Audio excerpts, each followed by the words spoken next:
Yeah, what up, viewers? This is IBM Osan from Buzz Naija TV. I'm with Comrade Oladele John Nihi, National Youth Council Chairman. Sir, who is Oladele John Nihi? Oladele John Nihi is my name. Youth Council of Nigeria, Kogi State Chapter Chairman. And I'm from Maigunlegbede in Ijumu local government area of Kogi State. I'm 30 years old, and that is a brief about me. Thank you. So, what's National Youth Council all about? Well, National Youth Council of Nigeria is an umbrella body of all youth organizations in the nation, and in Kogi State, by extension, is the umbrella body of all youth organizations in Kogi State. It's an organization known to the Constitution of Nigeria. It was established by an act of parliament and signed into law. And for me, in Kogi State, I am the 5th state chairman. We are in this 5th state executive. And our principal aim is to galvanize, bring together our youths to forge ahead and to run for a common cause.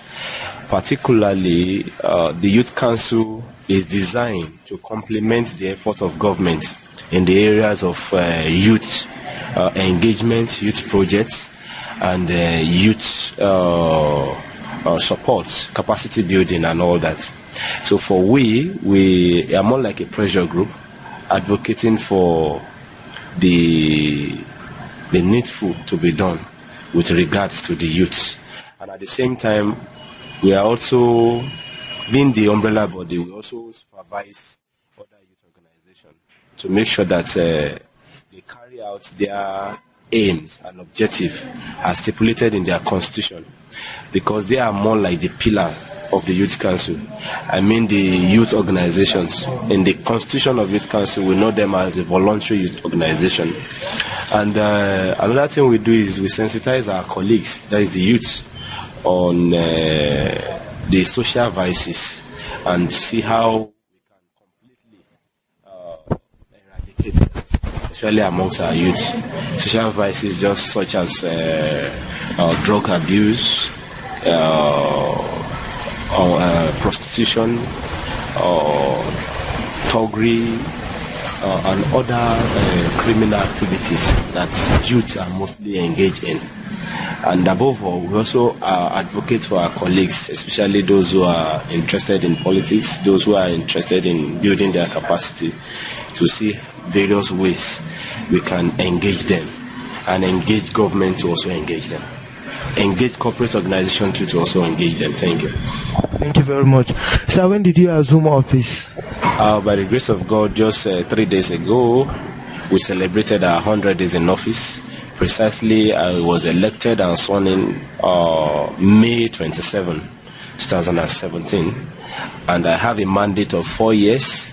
And just 3 days ago, we celebrated our 100 days in office. So we still have about 3 years and about 9 to 8 months to go. So we are just beginning. Oh, that's nice.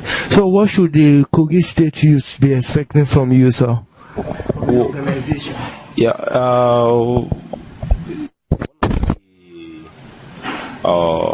reason why we were elected is because of our lofty agendas and programs that will promise Kogi youth.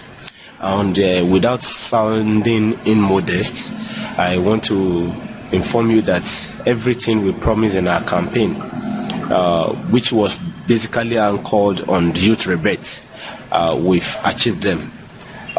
For example, when we're campaigning, we promised the youth of Kogi State a website, the first of its kind in Kogi State, and we've been able to achieve that. We've been able to have a youth council website for Kogi State. We've been able to have a monthly newsletter for Kogi State. We've secured 100 hectares of land for Kogi Youth Farm, through which we intend to engage our youth in agriculture. We've been able to secure a befitting office for the youth of Kogi State, which we call the Youth House, where we are presently. We've been able to secure a monthly subvention for the state chapter and even the local government chapter, because we have youth council across the 21 local governments, as it's also being replicated in other states. We've been able to secure a 150,000 naira for the local government and a 500,000 for the state government, for the state executive. We've been able to establish the first of its kind in Nigeria, youth radio. So these are some of the things we promised them, and these we are already doing. So moving forward, we do not expect less than what we've done. Instead, we are expecting more. And when we talk about more, we are talking about more youth programs, more youth engagement, more workshops, more sensitization across the 21 local governments. Because moving forward, as we draw closer to election, you begin to see that some of the things we used to see before, situations where youth are used as thug and willing tools in the hands of politicians, some of these things are what we intend to sensitize our youth about. To start, because personally I'm also one of the ambassador of the Not Too Young to Run campaign. So very well we will be sensitizing our youth on the need to start looking at taking the leadership position in the country, in their states, in their local government, and in their locality, instead of allowing themselves to be used by the old politicians as thugs and all that. So these and more are some of the things we expect that. Thank you very much, sir. What are the challenges you have faced? Well, I must say that I'm one of the luckiest state chairman in the whole country. I'm lucky because, one, we have a youth as governor in Kogi State. We have a governor who is a youth, both in heart and even in action. He's the youngest governor in Nigeria. And I'm also one of the, if not the youngest state chairman in Nigeria. And so far so good. I must say it has been more of a smooth sail. The governor has even done beyond expectation. Every successes we've recorded so far is because the governor has assisted us so much. So they've not really been challenges. It has been more of successes,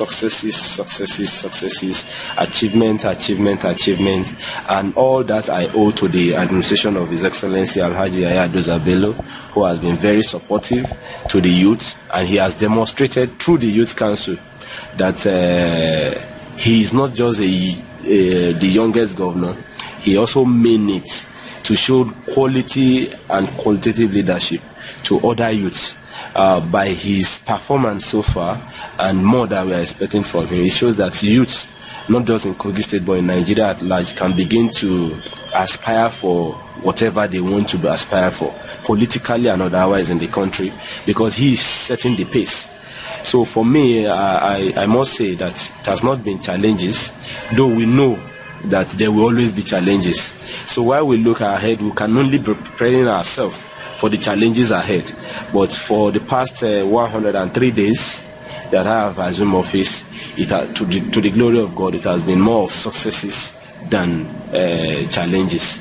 And even when they post themselves as challenges, I mean, when challenges come, as long as you are able to resolve them almost immediately, I don't see reason to be mentioning them. So, because somebody may ask that it is practically not possible for you not to have faced one, but in a situation whereby as the challenges shows itself, you are able to resolve it almost immediately. That is, you have been empowered to counter or to withstand any challenges. And I think it has been more of a success story that I owe to the government of His Excellency Alhaji Yaya Bello. And I also thank Kogi youths, especially my executive, for their understanding and support. Because for the Yorubas, where I come from, we say, if the witch in your house cannot catch you, it will be difficult for the one outside to catch you. So the executives have been very supportive. We've worked more as a team, and it's the youth of Kogi State too have also been very cooperative. When we call on them, they always answer us. So they've not been challenges, basically. It's been successes. Thank you. Thank you. Thank you very much.